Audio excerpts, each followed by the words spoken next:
దేవునికి స్తోత్రాలు. అందరికీ వందనాలండి. మనం మిషనరీల పరిచర్యల గురించి తెలుసుకుంటూ వస్తున్నాం కదండి. దాంట్లో భాగంగానే ఎడిత్ కావెల్ గారి గురించి తెలుసుకుందామండి.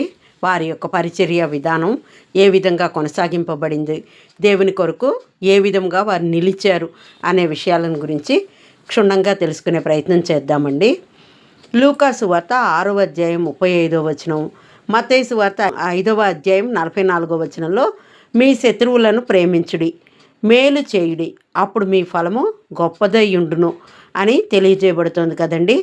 మన శత్రువులను ప్రేమించాలి, మనల్ని హింసించే వారి కొరకు ప్రార్థన చేయాలి అని బైబిల్ గ్రంథం తెలియచేస్తుంది కదా. దానిలో భాగంగానే మొదటి ప్రపంచ యుద్ధ సమయంలో ఒక స్త్రీ క్రీస్తు ప్రేమ ద్వారా ధైర్యంగా అనేకులకు వైద్య సేవలు చేసి రక్షించింది. ప్రాణమున్న ప్రతి ఒక్కరికి వైద్యం చేయడం నా కర్తవ్యం అన్న ఆ స్త్రీ శత్రుదేశ సైనికులకు కూడా వైద్యం చేసింది అని జర్మనీ సైనికులు ఆమెను కాల్చి చంపేశారు. ఆ స్త్రీయే ఎడిత్ కావెల్. ఆమె 1865వ సంవత్సరంలో ఇంగ్లండ్లో జన్మించారు. ఎడిత్ గారి తండ్రి ఒక ఆంగ్లికన్ చర్చి పాస్టర్. ఈయన చిన్నప్పటి నుండి కూడా తన బిడ్డలకు ఆదివారం నాడు తాము భోజనం చేసే ముందు తప్పకుండా గ్రామంలోని పేదవారికి భోజనం పెట్టి రావాలి అని నేర్పించారు. ఇలా ఆయన చిన్ననాటి నుండి తన బిడ్డలకు క్రీస్తు ప్రేమను క్రియలలో చూపించడం నేర్పించారు. ఎడిత్ కావెల్ గారు తన 16 సంవత్సరాల వయసు వరకు ఇంటి దగ్గరే ఉండి విద్యను అభ్యసించారు. ఆ తర్వాత ఉన్నత విద్య కొరకై స్కూలుకు వెళ్ళారు. తన 20వ ఏట టీచర్గా ఉద్యోగాన్ని పొందారు. టీచర్గా 5 సంవత్సరాలు ఇంగ్లాండ్లో, తర్వాత బెల్జియంలో గల బ్రస్సెల్స్లో 5 సంవత్సరాలు ఉద్యోగం చేశారు.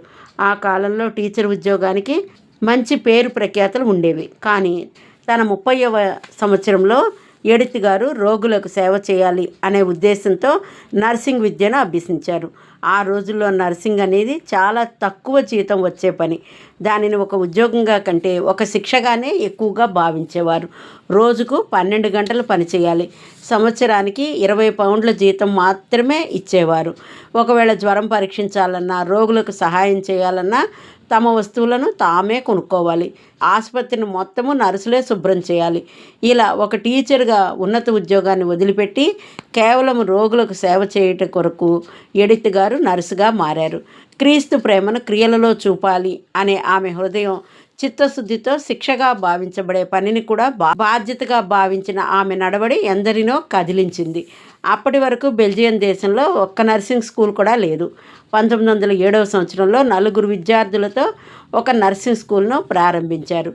ఈమె తన పనిని బాధ్యతాయుతంగా చేసేవారు. 1914లో మరలా బెల్జియం నుండి ఇంగ్లాండ్కు వెళ్ళారు. కానీ వెళ్ళిన 2 రోజులకే జర్మనీతో బెల్జియంకు యుద్ధం అనేది ప్రారంభమైంది. దానితో బెల్జియం దేశంలో నివసించే ఇతర దేశాల ప్రజలు ఎవరి ప్రాంతాలకు వారు ప్రయాణం అవ్వడం మొదలుపెట్టారు. కానీ దానికి భిన్నంగా ఎడిత్ గారు యుద్ధ సమయంలోనే తన అవసరం ఎక్కువ అని భావించి, ప్రమాదం అని తెలిసినా కూడా, తన తల్లి వద్దు అని చెప్పినా కూడా, నేను కాపాడవలసిన ప్రాణాలు నా ముందున్నప్పుడు వారిని కాపాడటం నా బాధ్యత, దాన్ని నిర్వర్తించకుండా ఉండలేను అని చెప్పి అందరూ బెల్జియం నుండి బయటకు వస్తూ ఉంటే ఎడిత్ గారు మాత్రం తాను పెంచుకున్న పాలెన్ అనే పాపతో బెల్జియంలోకి అడుగుపెట్టారు. 1914లో జర్మన్ సైనికులు బెల్జియంలోని బ్రసెల్ నగరాన్ని ఆక్రమించుకున్నారు. అనేకులు గాయపడి బాధపడుతుండగా తాను దేశాన్ని విడిచి పారిపోవడం ఎడిత్ గారి వల్ల కాలేదు. అందుకే అక్కడే నిలిచి ఆమె వైద్య సేవలు అందించసాగారు. గాయపడిన వారు శత్రు సైనికులైనా సరే వారికి కూడా వైద్యాన్ని తప్పక అందించాలి అని తన వద్దనున్న విద్యార్థులకు ఆదేశించారు. తమ ప్రాంతం జర్మనీ వారి ఆధీనంలో ఉంది. అలాగే జర్మన్ వారు చాలా ఖచ్చితంగా ఏ ఒక్కరూ ఇంగ్లీష్ వారికి కానీ ఫ్రెంచ్ వారికి కానీ అస్సలు ఆశ్రయం ఇవ్వకూడదు అని, ఒకవేళ అలా ఇస్తే మరణశిక్షను విధిస్తాము అని ఆదేశించారు. ఇదే సమయంలో తాను ప్రమాదంలో పడతాను అని తెలిసినా తన బాధ్యతను నిర్వర్తించడమే ముఖ్యమని భావించారు ఎడిత్ గారు. ఒకరోజు రాత్రి 7 గంటలకు భోజనం చేయుచుండగా పని మనిషి వచ్చి 2 గాయపడిన సైనికులు వచ్చారని చెప్పింది. ఆమె వెంటనే లేచి వెళ్ళి వారిని తన గదిలోకి చేర్చి వారికి వైద్యాన్ని అందించారు. 2 రోజులకు వారు కోలుకున్నారు. అలాగే ప్రతిరోజు ఎడిత్ గారు రోజుకు 3 సార్లు వారిని పరామర్శిస్తూ వైద్యం చేయడంతో 8 రోజులకు క్షేమంగా వారు వెళ్ళిపోయారు. వీరిని దేశాన్ని దాటించడానికి బెల్జియం యువరాజు వారికి సహాయపడగా నకిలీ పత్రాలతో వారు హాలండ్ చేరుకున్నారు. వీరికి దారిలో తినడానికి ఆహారము, ఖర్చులకు డబ్బు ఇచ్చి ఎడిత్ గారు వీరిని సాగనంపారు. అయితే ఆ మర్నాడు గాయపడిన 9 మంది సైనికులు ఆమె వద్దకు వచ్చారు. వీరిలో 8 మంది బ్రిటిష్ వారు, ఒక వ్యక్తి ఫ్రెంచ్ మనిషి. వీరికి ఎడిత్ గారు వైద్యం అందించసాగారు. అయితే అదే సమయంలో బెల్జియం పూర్తిగా జర్మన్ వశమైపోయింది. దేశంలో చిక్కుకొని పోయిన వేరే దేశపు సైనికులందరూ పొలాల్లో, ఇండ్లలో దాక్కుని ఒక్కొక్కరిగా ఎడిత్ గారి దగ్గరికి రావడం ప్రారంభించారు. వారందరికీ ఎడిత్ గారు తనకు ప్రాణహాని ఉందని తెలిసినప్పటికీ కూడా వైద్యం చేయడం ప్రారంభించారు. చలికాలం ప్రారంభమైంది. చలి బాగా పెరిగి ఎడిత్ గారు బలహీనపడ్డారు. కానీ బలం తెచ్చుకొని ప్రతిరోజు గాయపడిన సైనికులకు పరిచర్య చేస్తూ వారిని క్రమం తప్పకుండా పరామర్శ చేస్తూ ఉండేవారు. అంతకు ముందే తనను అరెస్టు చేస్తారని, మరణశిక్ష కూడా విధిస్తారు అని తెలిసినా పారిపోవడం ఇష్టం లేని కారణంగా ఎడిత్ గారు ఎంతో ధైర్యంగా వారికి లొంగిపోయారు. కోర్టులో కూడా విచారణ సమయంలో నీవు ఎంతమంది సైనికులకు సహాయం చేశావు, ఎంతమందిని దేశం దాటించావు అని ప్రశ్నించగా ఏమాత్రం బెదురు లేకుండా ఉన్నది ఉన్నట్లుగా 200 మందికి పైగానే అని సమాధానం ఇచ్చారు. అలాగే దీని ద్వారా తన వారికి ఎలాంటి ప్రమాదము కలగకూడదని దీని అంతటినీ నేను ఒక్కదాన్నే చేశాను అని చెప్పారు.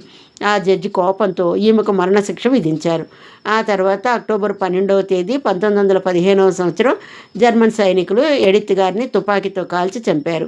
మరణశిక్ష విధిస్తున్నప్పుడు సాధారణంగా తలకు ముసుగు అనేది వేస్తారు. కానీ ఎడిత్ గారు తనకు భయం లేదని ముసుగు లేకుండా ధైర్యంగా నుంచుని ఉండగా ఆమెను కాల్చి చంపారు.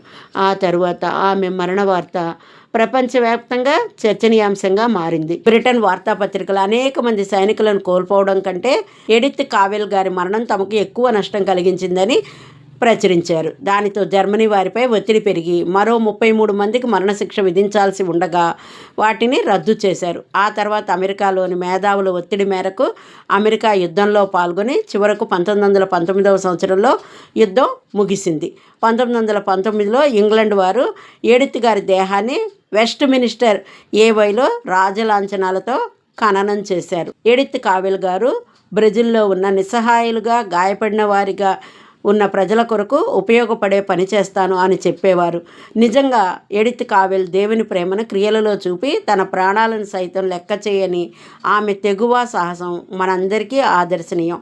మనమును శత్రువులను సైతం క్షమించి ప్రేమించడి వారిగా, ఆమె వలె దేవుని ప్రేమను క్రియల్లో చూపేవారిగా ఉండాలి. అట్టి వారముగా మనమును ఉందుముగాక. ఆమెన్. హల్లెలూయా.